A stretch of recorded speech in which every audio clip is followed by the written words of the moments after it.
word ay yun.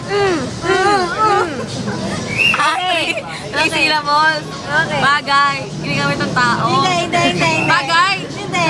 Tao. Pwede.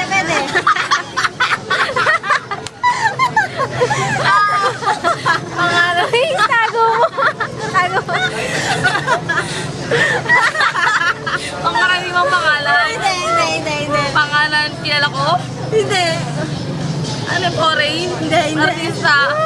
Lokal. Politika. Hindi. Politika. Cartoon character, hindi.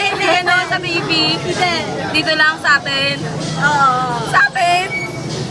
Si Tintin? Hindi. Pwede.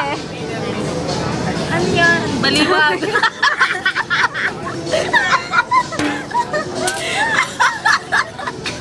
Baliwag. Ano yan? Tao talaga.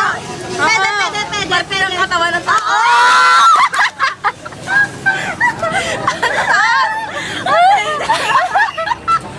Ano ba? Parang mamingay na. Gitna. Eternal. Hindi. Eternal. Balat. Hindi. Saan? Sa baba. Oh. Hindi. Sa gitna. Oo. Hindi.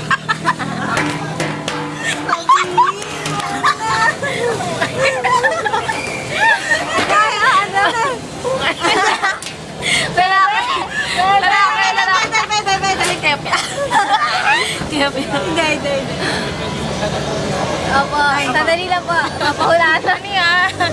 Sa gitna. Oo. Parte talaga. Kita. Hindi. Pakita mo, be. Kita. Binte. Hindi. Uhod. Hindi. Bukong-bukong gano'n. Ano yan? Hips. English. Hindi. Tagalog. Oo. Lumayo pa kanina. Oo. Kita. Singit. Pwede. Nagkala si Manong. Teka lang. Singit. Ano yun? Ano? Pubic hair. Pwede? Tagalog nun. Oo. Ay, ganun lang. Pwede na usahan.